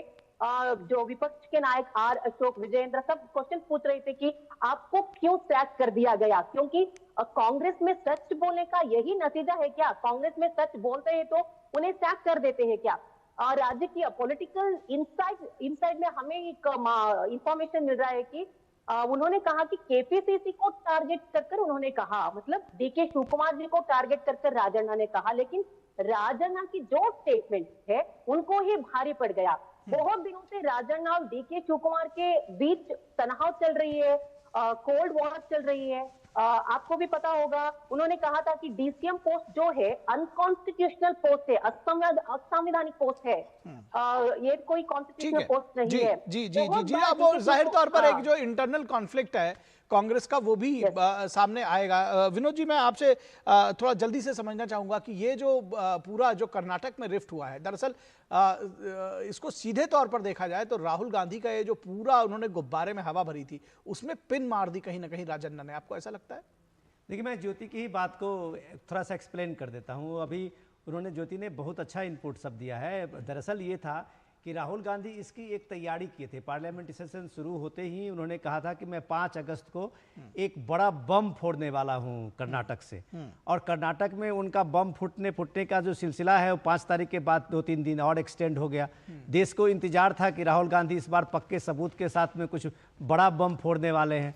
तो राहुल गांधी ने एक कॉन्स्टिट्यूंसी के कुछ वोटर्स लिस्ट को लेके आए और उन्होंने चुनाव आयोग पर सीधे वोट चोरी का आरोप लगा दिया। अगले दिन कर्नाटक के जो सीए हैं उन्होंने उनके बात को खंडन कर दिया था। अभी तक कर्नाटक के जो सीईओ हैं चुनाव आयोग के, उन्होंने राहुल गांधी को 10 दिन के अंदर में इसका जवाब देने के लिए भी बोला है। ये तीसरा उनका रिमाइंडर है। रही बात राजन्ना के बारे में जो बोल रहे थे, शेड्यूल ट्राइब के वो बड़े लीडर हैं कर्नाटक के, बड़े मंत्री हैं, कद्दावर मंत्री हैं। उन्होंने बात जो ज्योति कह रही थी कि वो सीधे वो सिद्धारमैया के फैक्शन के हैं। तो जब कल उनके बात से एक बवाल मचा कि उन्होंने तो राहुल गांधी को यहाँ से संसद से निकल के वो इलेक्शन कमीशन जिस बात को लेके जा रहे थे, राजन्ना ने उनके एटम बम की फूस कर दी। उन्होंने कहा कि ये भैया ये तो तुम्हारी सरकार है और उसी सरकार ने ये संशोधन करवाया था, तो शर्म तो हमें होनी चाहिए कि हमारी कांग्रेस की सरकार में ये वोटर लिस्ट मिला और उसमें चोरी हो गई। तो उन्होंने एक सटारिकल कहा था, क्योंकि ये सारे डीके शिव कुमार के अंदर में था। तो ये बात सारी चीजें समझते हुए जब उसने उनको सिद्धारमैया पे लगा कि इनको इस्तीफा देना पड़ेगा, तो उन्होंने कहा कि रिक्वेस्ट किया था कांग्रेस कार्य समिति से कि भाई अभी इनको वेणुगोपाल ने जो फोन किया था, जो मीडिया की खबर है उसके हिसाब से मैं बता रहा हूं, तो वेणुगोपाल को उसने कहा कि अभी असेंबली सेशन गोइंग ऑन है, आप 10 दिन और रुक जाओ, इसके बाद हम इसके इस्तीफे को मंजूर कर लेंगे। लेकिन अचानक 1 घंटे के बाद राहुल गांधी का फोन आता है और इमीडिएट उसको सैक किया जाता है। जी। तो एक कद्दावर मंत्री को एक चीफ मिनिस्टर सैक करने के लिए मजबूर होता है राहुल गांधी के फोन पे, तो कितना संविधान की रक्षा कर रहे हैं ये तो कर्नाटक के लोग जान रहे होंगे। लेकिन इंपॉर्टेंट ये चीज है कि आप अपने ही भ्रम जाल में खुद भी फंसते जा रहे हैं। ठीक है धनंजय गिरी, एक सवाल जरूर उठेगा कि दरअसल ये जब एक झूठ को अगर बार बार कहा जाए, अगर आप मान लीजिए कि ये सारी चीजें एक सियासत के तरह एक नैरेटिव गढ़ने की कोशिश की जा रही, कैसे इससे निपटेंगे? क्योंकि बार बार जब ये चुनाव आयोग के ऊपर प्रश्नचिन्ह लगाया जा रहा है तो ये कहा जा रहा है ये सारा काम बीजेपी के लिए कर रही है, बीजेपी वैसे सत्ता में ना आती। देखिए निखिल जी, सबसे बड़ी बात है कि 20 से अधिक मामलों में राहुल गांधी का केस चल रहा है, 20 से अधिक मुकदमे चल रहे हैं। लेकिन जब वो जमानत पर के लेने के लिए जाएंगे तो वोट करेंगे, जब वो चुनाव लड़ने के लिए जाएंगे तो वोट करेंगे, जब वो सदन में जाएंगे वोट करेंगे, लेकिन जब किसी पर भी आरोप लगाएंगे तो वोट नहीं करेंगे। इससे उनकी जो प्रासंगिकता है वो समाप्त हो रही है धीरे धीरे। उससे पहले भी समाप्त थी, उनकी कोई क्रेडिबिलिटी बची नहीं थी। और भारत से विदेश की धरती पर जाकर के वो पहले भी भारत पर हमला करते रहे। वैसे ही कांग्रेस का कल्चर रहा है, कांग्रेस ने स्वहित के लिए देश का भी बंटवारा किया है। पहले उन लोगों ने इसकी क्रोनोलॉजी को देखिए आप, पहले वो लगातार ईवीएम पर हमला करते रहे। जब चुनाव आयोग ने कहा कि आइए साबित करिए, कई डेट्स दिए कि आ करके साबित करिए, ईवीएम हैक करके दिखाइए, कोई नहीं गया। अब वो लगातार चुनाव आयोग पे हमला कर रहे हैं। चुनाव आयोग ने कहा कि भाई आइए इसको साइन करके दे दीजिए, क्योंकि आपने हमसे कागज लिया, दैट इज फैक्ट। आपने इसमें कोई टेम्परिंग नहीं की, साइन करके दे दीजिए कि इसमें कोई टेम्परिंग नहीं है। अगर कोई टेम्परिंग नहीं है तो आप साबित करके क्यों नहीं दे पा रहे? इसका मतलब देश के सामने उनका जो हकीकत है, उनकी सच्चाई है, उनकी जो असलियत है, वो देश के सामने आ गई। देश की जनता, से प्रबुद्ध जनता सब कुछ देख रही है। वो जमाना चला गया जब भूत छाप लिया जाता था, वो जमाना चला गया जब लालू यादव उसमें से जिन निकालते थे, ब्रह्म पिशाच निकालते थे। वो जैसे जैसे वो चीजें खत्म हुई है, वो जमाना चला गया जब बाबा साहब डॉक्टर भीमराव अम्बेडकर के साथ छल किया कि चुनाव आयोग ने। वो जमाना चला गया जब बाला साहब ठाकरे के साथ भी किया गया। वो जमाने, वो दौर खत्म हो गए। और अभी तक तो चुनाव जब से 77 सालों में 13 बार चुनाव में सुधार हो चुका है। 3 बार तो पंडित नेहरू के समय में हो चुका है। 83-84 में 11% मतदाता अवैध घोषित कर दिए गए थे। 2003 में बिहार में 12.38% लोगों का नाम कट गया था। कभी कोई हंगामा नहीं बढ़ पा, घुसपैठियों तक का नाम शामिल कर लिया जाए। ये मंशा क्या है? राष्ट्र विरोधी शक्तियां एक्टिव है, और कहीं राष्ट्र विरोधी, मैं शंका जाहिर कर रहा हूं कि कहीं किसी राष्ट्र विरोधी शक्तियों के हाथों में यहाँ का विपक्ष तो नहीं खेल रहा है। ये सीरियस मुद्दा है, इसको सोचने की जरूरत है, फूड फॉर थॉट है।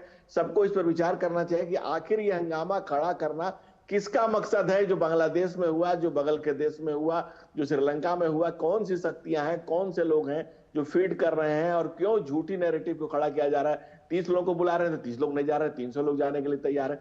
आखिर ये हंगामा बरपाने के पीछे की मंशा क्या है? जब भारत तेजी से बढ़ती हुई अर्थव्यवस्था है, भारत दुनिया में अपनी जगह बना रहा है, जब अपनी पोजीशनिंग को अच्छा कर रहा है, ऐसे समय में विपक्ष जो है, कभी राहुल गांधी ने किसी बिल्कुल ये सवाल तो जरूर पूछा जाएगा, क्योंकि ये तो बिल्कुल धनंजय गिरी, ये जब सवाल बार बार, जैसे जो आपने कहा कि ये अगर उसको कोई श्रीलंका का मॉडल या बांग्लादेश का मॉडल जब कहता है, तो जरूर ये सवाल मन में कौंधता है कि क्या कहीं कोई बाहर से इसको गवर्न तो नहीं कर रहा है। और ये सवाल इसलिए पूछा जा रहा है क्योंकि तमाम कांग्रेस के नेता ही कह रहे हैं, उन्होंने ही ये कंपैरिजन शुरू किए हैं।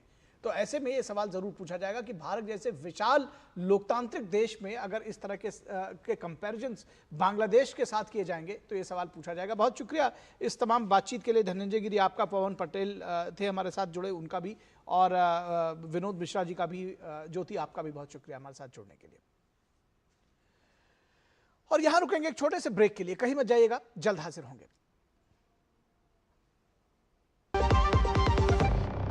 जब धरती चीर कर निकलता है लोहे का पत्थर और मिलता है मोंगिया के जोश से, फिर तपता है, पिघलता है और बनता है फौलाद।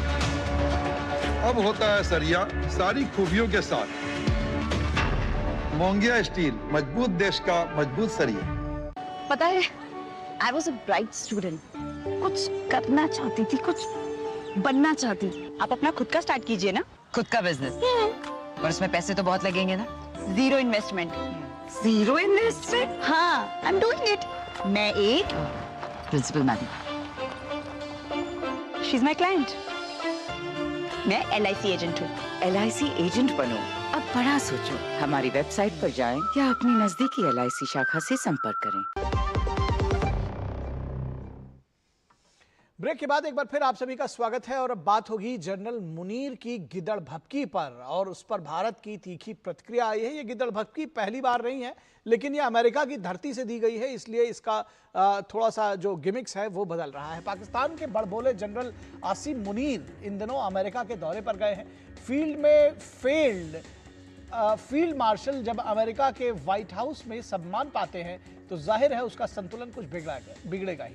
अपनी दूसरी अमेरिका यात्रा में जनरल मुनीर ने न्यूक्लियर बम की धमकी दे डाली। साथ ही उसने यह भी कहा कि उसके परमाणु बम के धमाके से आधी दुनिया खत्म हो जाएगी। पेंटागन के पूर्व अधिकारी माइकल रूबिन ने ट्रंप सरकार पर फटकार लगाते हुए आसिम मुनीर की तुलना अलकायदा सरगना ओसामा बिन लादेन से की है। माइकल ने कहा कि परमाणु हमले से आधी दुनिया को ले डूबने वाली धमकी देने वाला आसिम मुनीर सूट में ओसामा बिन लादेन है। ओसामा ने ही अमेरिका पर 9/11 का अटैक करवाया था। आसिम मुनीर उस समय अमेरिका के दौरे पर है। उसके इस तरह के शर्मनाक बयान ये दर्शाता है कि अमेरिका इस जिहादी मानसिकता को रखने वाले जनरल को कहीं ना कहीं प्रश्रय दे रहा है। ऑपरेशन सिंदूर के बाद प्रधानमंत्री मोदी ने एक जनसभा में कहा था कि भारत पाकिस्तान की ओर से दिया जाने वाला किसी भी तरह के न्यूक्लियर ब्लैकमेल को बर्दाश्त नहीं करेगा। ऑपरेशन सिंदूर पर राष्ट्र को संबोधित करते हुए पाकिस्तान और आतंकवाद के प्रति भारत के सुरक्षा सिद्धांत को रेखांकित करते हुए पीएम मोदी ने कहा था कि आज का भारत परमाणु हमले की धमकियों से डरने वाला नहीं है। बड़ा सवाल यह है कि क्या अमेरिका पाकिस्तान के न्यूक्लियर प्रोलिफरेशन रिकॉर्ड से अवगत नहीं है? क्या मुनीर पाकिस्तान के AQ खान के न्यूक्लियर नेटवर्क को आगे नहीं बढ़ा रहे हैं और दुनिया से सौदा कर रहे हैं? बड़ा सवाल यह भी है कि आखिर पाकिस्तान की हुकूमत कहां है? देश की चुनी हुई सरकार के प्रधानमंत्री शहबाज शरीफ भारत से बातचीत चाहते हैं, लेकिन उसका जनरल परमाणु बम से आधी दुनिया खत्म करने की बात कर रहा है। पाकिस्तान में मुल्ला मुनीर के नाम से चर्चित असीम मुनीर की दहशतगर्द तंजीमों से अच्छी पैठ है। पहलगाम हमले से ठीक पहले जनरल के विवादित बयान, जिसमें उसने भारत और हिंदुओं के खिलाफ अपनी सोच को जगजाहिर किया था, कुछ दिन के बाद आतंकियों ने धर्म पूछकर 26 लोगों की पहलगाम में निर्मम हत्या कर दी थी। मुनीर की आतंकी सोच से पाकिस्तान वाकिफ है और अब यह देखना चाहता है कि अमेरिका जिस जनरल को व्हाइट हाउस में सम्मानित किया जा रहा है, वो आधी दुनिया को खत्म करने का इरादा रखता है।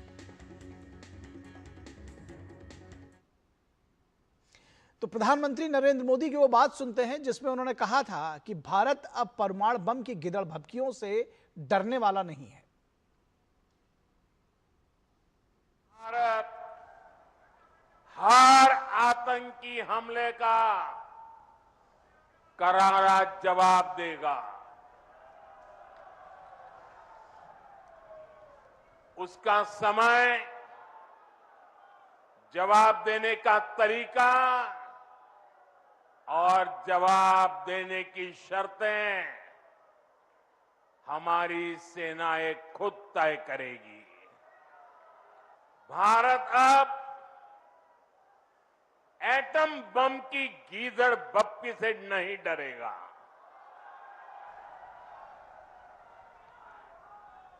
और न ही उसके आधार पर कोई फैसला लेगा। तो पूर्व पेंटागन अधिकारी माइकल रूबिन ने अमेरिका में पाकिस्तानी सेना के प्रमुख असीम मुनीर की टिप्पणी की आलोचना करते हुए कहा कि पाकिस्तान को आतंकवाद का राज्य प्रायोजक करार दिया जाना चाहिए। Threats on American soil are completely unacceptable. Pakistan is raising questions in many people's minds about whether it can fulfill the responsibilities of being a state or whether the time has come for it to end. In many ways, Pakistan's rhetoric, the field marshal's rhetoric, is reminiscent of what we've heard from the Islamic State and from Osama bin Laden. The fact that U.S. generals did not walk out of any meeting with Asim Munir should be cause for resignation. और इस पूरी खबर पर बातचीत करने के लिए हमारे साथ डिफेंस एक्सपर्ट जुड़े हुए हैं। हमारे साथ lieutenant general DP Pandey retired जुड़े हुए हैं। जनरल पांडे, बहुत स्वागत है आपका हमारे साथ इस पूरी खबर पर जुड़ने के लिए। आपने अभी पूर्व पेंटागन अधिकारी माइकल रूबिन की बात सुनी। उन्होंने कहा कि आखिर क्यों नहीं जो अमेरिकी सेना के जनरल थे वो वॉकआउट कर गए, क्यों इस तरह की बात। उन्होंने सीधे तौर पर कहा कि ये अलकायदा का जो आतंकवादी था उससे तुलना की है आसिम मुनीर की। किस तरह से देखते हैं खासतौर पर अमेरिका की धरती से भारत को इनडायरेक्टली ये कहा जाए कि पूरी आधी दुनिया को उड़ाने की बात करना, कैसे देखेंगे इसको? ये बहुत ही शर्मनाक बात है, क्योंकि अगर यही चीज कम से कम किसी ईरानियन ने बोली होती तो आज उसको लोग एसेसिनेशन की बात कर रहे होते। मगर अमेरिका की धरती से आकर के ऐसा स्टेटमेंट देना और उसके बावजूद अभी तक कोई भी बयान अमेरिकन गवर्नमेंट से की तरफ से, उनके मिलिट्री की तरफ से या उनकी लीडरशिप की तरफ से इसके खिलाफ अभी तक नहीं आया है। ये बहुत ही थोड़े सोचने की बात है। तो इसमें सबसे बड़ी बात मैं ये सोचता हूं कि क्या कारण है जो अमेरिका पिछले 2-2.5 महीने के अंदर अपना एक रुख पाकिस्तान की तरफ बहुत तेजी के साथ में चेंज किया है। क्या ये हमारे देश को दबाव डालने के लिए है, या उनके पास कुछ ऐसा आसिम मुनीर ने उनको प्रॉमिस किया है बलूचिस्तान के अंदर या कहीं ऐसी जगह पर जो उनको बहुत ही बेहद फायदा दे रहा है, या ट्रंप की नॉमिनेशन जो नोबेल प्राइज के लिए एक सजेशन जो पहली बार पाकिस्तान से गई, वो समझ गए पाकिस्तान वाले, और खासतौर आसिम मुनीर की ट्रंप को क्या चाहिए, क्या वो एक सोच है उनकी, या हमारे देश की जो एक स्ट्रेटेजिक ऑटोनॉमी का रवैया है कि हम अपने देश के भले के लिए डिसीजन खुद लेंगे और हम किसी दूसरे के कहे पे नहीं चलेंगे। ये जो रवैया है, ये पिछले 3, 4, 5 महीने के अंदर जब से यह नया एडमिनिस्ट्रेशन आया है, ये इनको कुछ किसी तरीके से खटक रहा है। और इन सब चीजों की वजह से हो सकता है कि ये क्योंकि ऐसा स्टेटमेंट देना और उसके ऊपर कोई नेगेटिव प्रतिक्रिया नहीं होना, ये जाहिर करता है कि कहीं ना कहीं एक टैसिट सपोर्ट अमेरिकन गवर्नमेंट का आसिम मुनीर को था कि आप इस तरह के वाक्य को, इस तरीके के स्टेटमेंट को दे सकते हो। आगे की बात मैं आपको ये बोलना चाहूंगा कि सबसे बड़ी बात ये भी है कि इनको सबको पता है कि पाकिस्तान के पास कोई ऐसी काबिलियत नहीं है कि अगर वो न्यूक्लियर अटैक करने की कोशिश करेगा तो क्या हमारे देश के सिस्टम उसको जमीन के ऊपर मार करने की प्रतिक्रिया को शुरू करने से पहले हम उसको ध्वस्त कर सकते हैं। अगर वो टेक ऑफ भी कर जाता है, इस तरह का एयर के अंदर भी होता है न्यूक्लियर वेपन, आइदर किसी F-16 की बदौलत या किसी और तरीके से, उसको हम हवा में भी डिस्ट्रॉय कर सकते हैं। आपने ये चीज ऑपरेशन सिंदूर के समय देखा। इनफैक्ट जितने भी उन्होंने मिसाइल डालने की कोशिश करी पाकिस्तान ने, वो सारी की सारी मिसाइल्स को इंटरसेप्ट कर लिया गया और कोई भी मिसाइल हमारे इलाके के अंदर नहीं आ पाई। तो ये सब चीजें एक और जो क्या ये सिर्फ गीदड़ भपकी है, ये सिर्फ डराने की कोशिश हो रही है, या ये आसिम मुनीर की अपनी खुद की सोची समझी चाल है जिसके अंदर वो एक अटेंशन जो कश्मीर के ऊपर एक अटेंशन नहीं था उसको दोबारा से लेके आना चाहता है। वो अपनी सर्वाइवल, क्योंकि आज ऑप सिंदूर के बाद में जब ये सभी लोगों के सामने ये चीज आंकड़ा बड़े खुलेआम आ चुका है कि 11 एफिल 22-25 मिनट के अंदर तहस नहस कर दिए गए, किराना के ऊपर हमला हो गया, उसको काफी नुकसान पहुंचा है। तो जब इन सब चीजों को देखते हैं तो आसिम मुनीर जिन्होंने धोखे के साथ में पहले तो चीफ का पद लिया, हारने के बाद फील्ड मार्शल का पद लिया, और अब उसके ऊपर अगर ये छोड़ दिया तो उसके साथ भी वही रवैया होगा जो जियाउल हक, जुल्फिकार अली भुट्टो और इन सब के साथ हुआ। तो उसका एक सर्वाइवल का भी ये कारण हो सकता है ताकि वो एक रेडिकल सिस्टम को यूज करके और रेटरिक के थ्रू वो वहां पर अपने पद पे बना रहे। जी निश्चित तौर पर। और इस पर सवाल जैसा कि आपने कहा कि अमेरिका के ऊपर भी उठेंगे, पाकिस्तान और जनरल मुनीर क्या कुछ कर रहे हैं ये तो दुनिया को दिख रहा है। ये सवाल ये भी पूछा जाएगा कि आखिर पाकिस्तान का जो पॉलिटिकल डिस्पेंसेशन है, जो प्रधानमंत्री हैं, जो बाकी लोग हैं, वो क्या कर रहे हैं। बहुत शुक्रिया इस तमाम बातचीत के लिए जनरल पांडे, आपका हमारे साथ जुड़ने के लिए। और यहाँ रुकेंगे एक छोटे से ब्रेक के लिए, कहीं मत जाइएगा दर्शकों, जल्द हाजिर होंगे।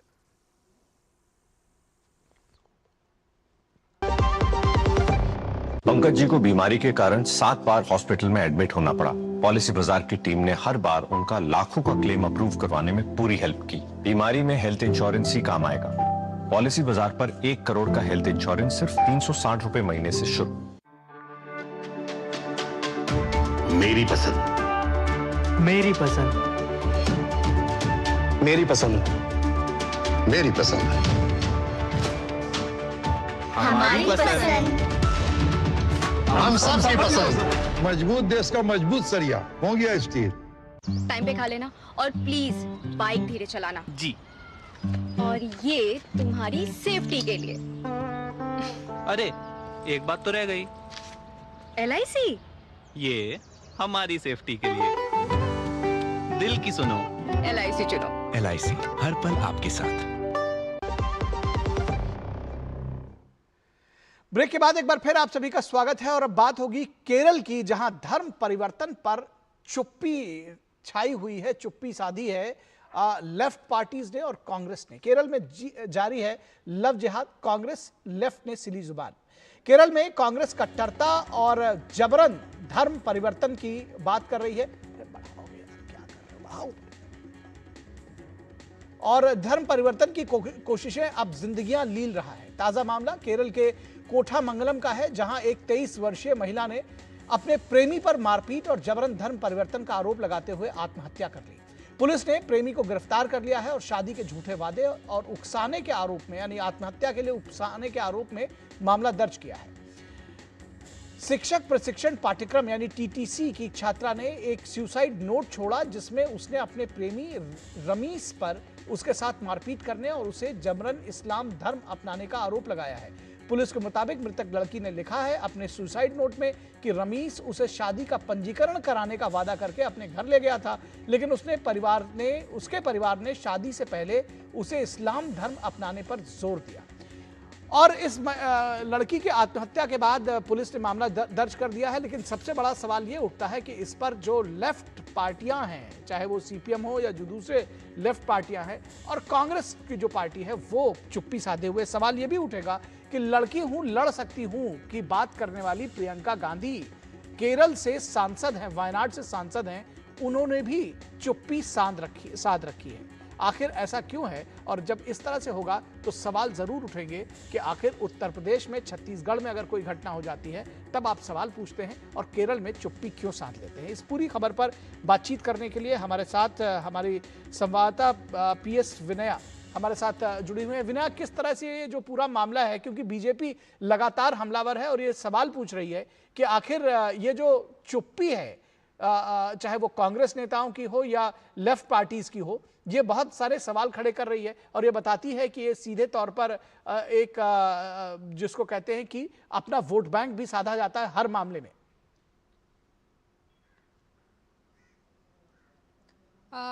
इस मामले में हमें एक और चीज मेंशन करना ही है, क्योंकि 2-3 हफ्ते पहले छत्तीसगढ़ में 2 केरला वाला नन का गिरफ्तार हुआ था और उसमें आरोप ये है कि उसने फोर्स्ड कन्वर्शन के लिए उसने कर दिया गया, और दूसरा आरोप था कि ह्यूमन ट्रैफिकिंग।